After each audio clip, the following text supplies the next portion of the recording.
10장 46절에서 52절까지 말씀입니다. 신약성경 마가복음 10장 46절에서 52절까지 말씀입니다.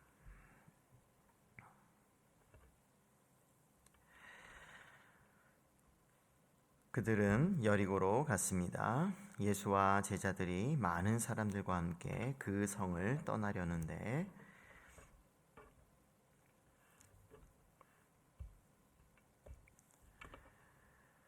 허다한 무리와 함께 여리고에서 나가실 때에 디모데의 아들인 맹인 거지 바디메오가 길가에 앉았다가 나사렛 예수시란 말을 듣고 소리질러 이르되 다윗의 자손 예수여 나를 불쌍히 여기소서 하거늘 많은 사람이 꾸짖어 잠잠하라 하되 그가 더욱 크게 소리질러 이르되 다윗의 자손이여 나를 불쌍히 여기소서 하는지라.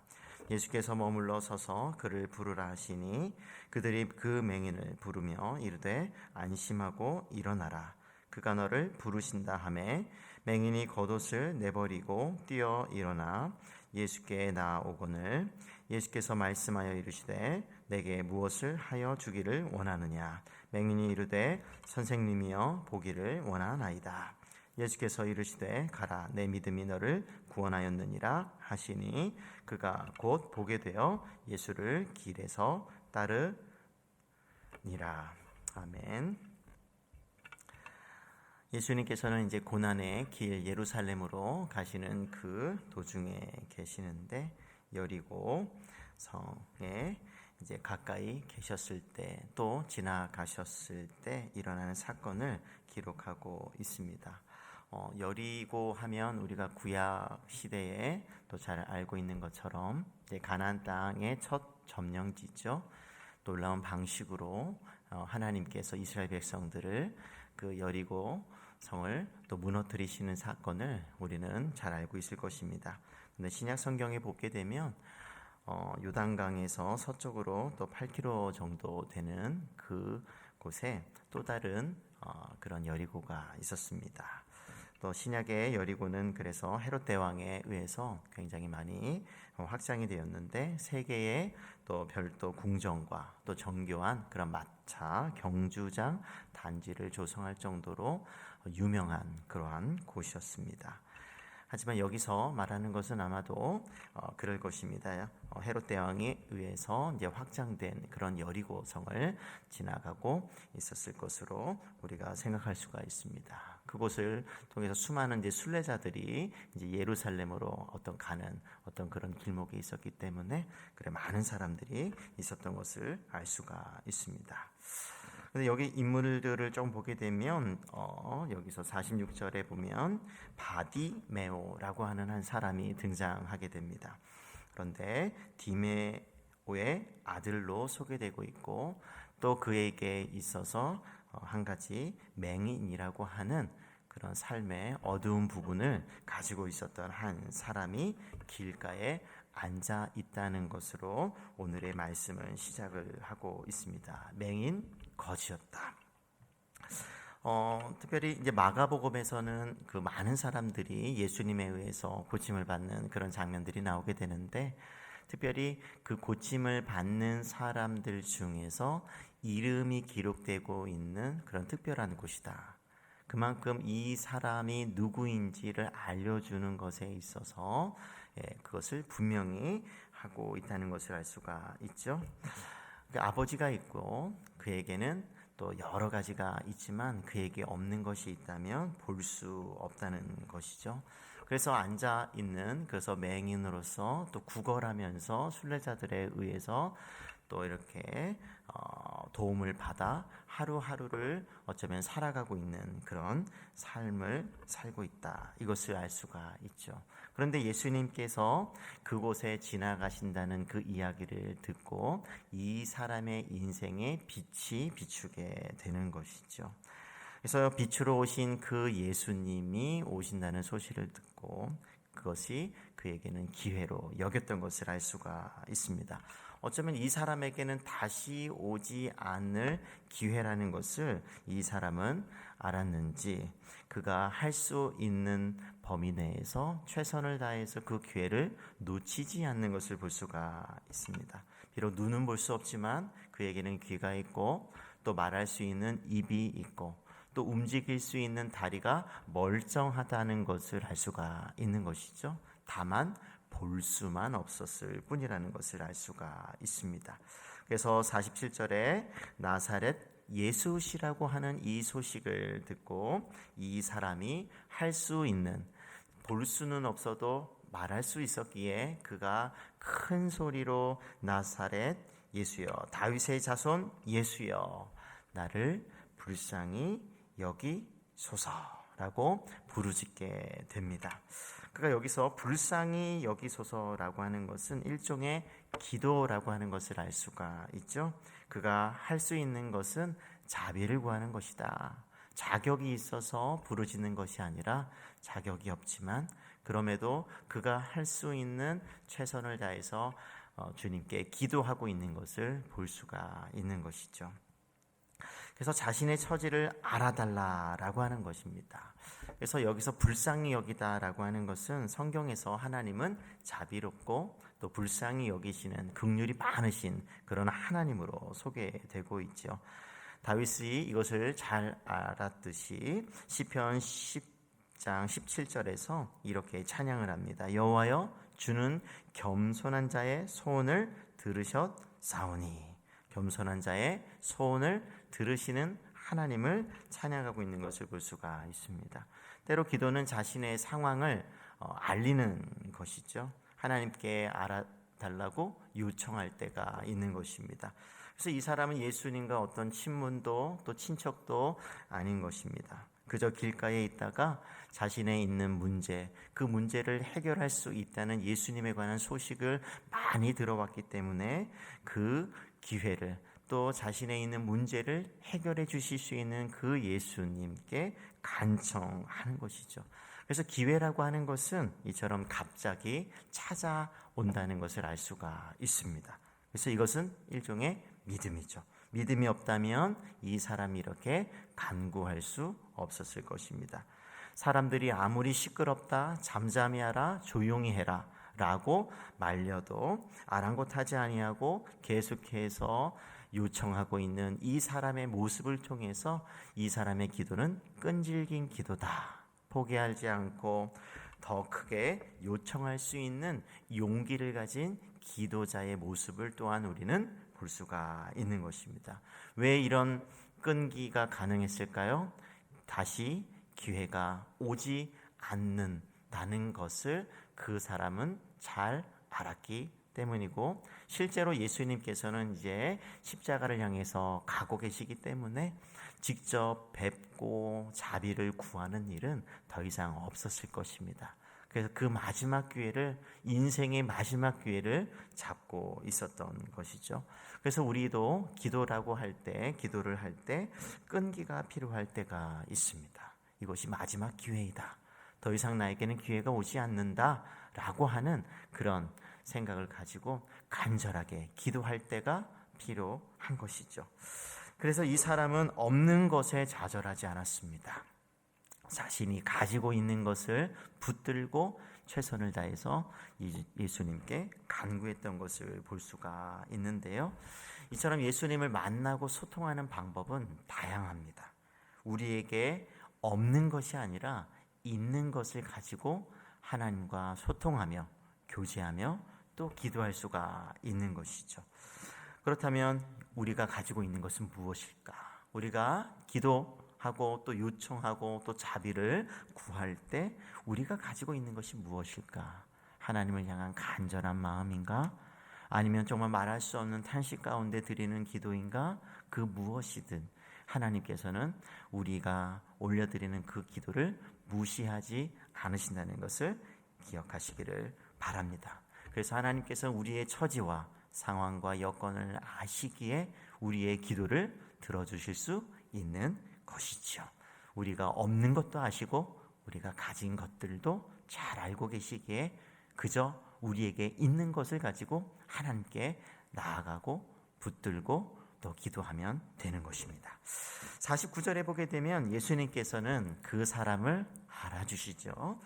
안심하고 일어나라, 그가 너를 부르신다 하매. 예수님께서는 2장 17절에서 이미 본인께서 오신 이유가 병든 자들, 연약한 자들, 그리고 나약한 자들을 부르러 온, 마치 의사처럼 이 세상에 치유하고 고쳐주시기 위해서 오셨다. 의인이 아니라 죄인을 부르러 오셨다고 하는 것을 실제로 우리에게 보여주시는 것입니다. 이 사람에게는 다리가 멀쩡했습니다. 예수님의 부르심을 받자 그 사람은 자신이 가지고 있는 다리를 가지고 기뻐하며 반응하고 있는 것을 볼 수가 있는데요. 50절에 보면 맹인이 겉옷을 내버리고 뛰어 일어났다고 말하고 있습니다. 그러니까 예수님께 나온 거죠. 얼마나 기뻤으면 벌떡 일어나고 뛰어 있는 일어나는 그런 모습. 여기서 맹인이 겉옷을 버리고 예수님께 나왔다. 이 장면을 가만히 보게 되면 마치 예수님의 부르심을 받은 베드로가 그물과 배를 버려두고 예수님을 즉시 예수님께 나아갔던 것을, 예수님을 따랐던 것을 연상케 하는 장면이죠. 그래서 이 사람은 마치 제자로서 예수님의 부르심을 받는 그런 모습을 또한 우리에게 보여주고 있는 것입니다. 예수님께서는 그의 상황을 아시지만 그를 즉시 고쳐주시거나 또 그 문제를 미리 아시더라도 그 문제를 듣지도 않고 해결하시지 않는 것을 볼 수가 있는데 51절에 보게 되면 예수님께서 그에게 원하는 게 뭐냐라고 물으시고 있죠. 내게 무엇을 하여 주기를 원하느냐. 그러니까 그가 마음속에 품고 있는 것, 지금 마치 기도하고 있다면 그 기도의 제목이 무엇인지 지금 묻고 있는 것이죠. 그러자 그가 기꺼이 대답하게 됩니다. 선생님, 제가 보기를 원합니다. 제가 지금 볼 수 없는, 다리도 멀쩡하고 말도 할 수 있고 들을 수 있고 아버지도 있고 가족도 있는데 제가 없는 게 있습니다. 단지 저는 볼 수 없습니다 라고 요청하는 거죠. 그래서 자신이 뭐가 부족한지 이 사람은 알고 있었던 것이에요. 또 뭐가 필요한지 알고 있는 것이죠. 그저 예수님께 그냥 주면 감사하고요, 안 주셔도 좋습니다 라고 하지 않습니다. 분명한 기도의 제목을 가지고 예수님께 기도하고 간청하고 있는 것을 볼 수가 있죠. 근데 예수님의 그 반응을 가만히 살펴보면 이 사람의 마음이 순수했다는 것을 알 수가 있습니다. 그래서 뭐 다른 것, 돈을 구하거나 명예를 구하거나 또 자신에게 있는 어떤 그런 권력이나 권세, 높은 자리를 구하지 않는 것을 통해서 또 예수님께서 그의 응답을 이렇게 반응을 보시면서 그 이후에 반응하시는 것을 볼 때 이 사람의 마음은 순수했던 것을 볼 수가 있죠. 그래서 우리가 시편 아까 말씀 우리가 함께 나누었던 것처럼 하나님께서는 또 주님께서는 이런 순수한 마음으로 올려지는 그 기도와 그 간구를 들으신다는 것을, 또 겸손한 자의 그 마음을, 소원을 들어주신다는 것을 우리는 여기서 볼 수가 있는 것입니다. 그래서 우리도 어떠한 마음으로 주님께 나아갈까? 기도할 때 우리는 어떠한 마음으로 기도해야 될까? 주님을 섬길 때 어떠한 마음으로 우리가 섬겨야 할까? 하나님께서 들으시고 받으시고 기뻐하시는 그런 마음이 있다고 하는 것이죠. 그래서 우리가 할 수 있는 한 순수하려고 해야 하고, 또 우리가 가능한 우리가 더 하나님께서 기뻐하시는 그런 겸손한 자세를 가지고 무슨 일을 하든지 말 한마디를 내뱉더라도 그러한 마음을 가지고 우리는 섬기고 기도하고 살아야 할 것입니다. 그래서 예수님께서는 이 사람에게 이렇게 응답하십니다. 아버지도 있고 열린 귀와 입도 있고 또 앉고 일어설 수 있는 다리도 있는 이 사람, 다만 볼 수 없지만 인생의 어둠 속에 살고 있는 이 사람에게 놀라운 말씀을 이렇게 말씀해 주십니다. 가라, 내 믿음이 너를 구원하였다. 좀 이상하지 않나요? 예수님께서는 이 사람에게 구원의 선물을 주십니다. 그가 구하지 않았습니다. 그냥 단지 보기를 원합니다. 눈을 뜨기를 원합니다. 그냥 제발 한 번이라도 좀 보면서 살고 싶습니다. 그에게 미래가 없는 그런 삶을 살고 있었던 어둠 속에, 또 영적으로 어둠 속에 살고 있는 이 사람에게 단지 눈만 띄워주시는 것이 아니라 영혼의 눈도 띄워주시는 것이죠.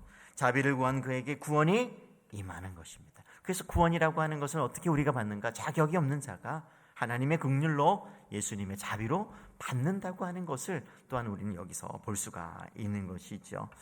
그래서 다윗의 고백처럼 시편 21편 2절에서 그의 마음의 소원을 들어주셨으며 그의 입술의 요구를 거절하지 아니하시는 그 하나님을 이 사람도, 맹인 바디메오도 경험했던 것입니다.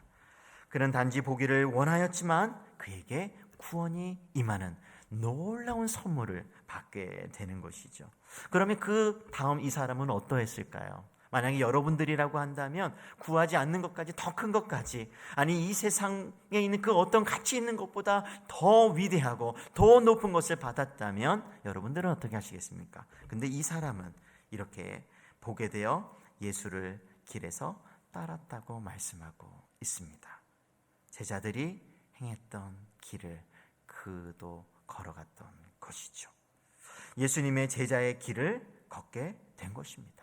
눈만 치료된 것이 아니라 영혼이 치료가 되니, 또 희망을 잃어버린 그의 삶의 의미가 다시 되찾게 되니 삶의 목적이 생기더라는 것이죠. 이 사람에게는 목적이 없었습니다. 단지 하루하루 구걸하며 도움을 구하며 자비를 베푼 자에게 감사하며 그냥 그러한 삶을 살았던 이 사람에게 삶의 목표가 생긴 것이죠. 그래서 눈을 떠보니 세상이 보이기 시작합니다. 근데 제일 먼저 주님이 보게 되는 것이죠. 그동안 세상을 귀로만 알았습니다.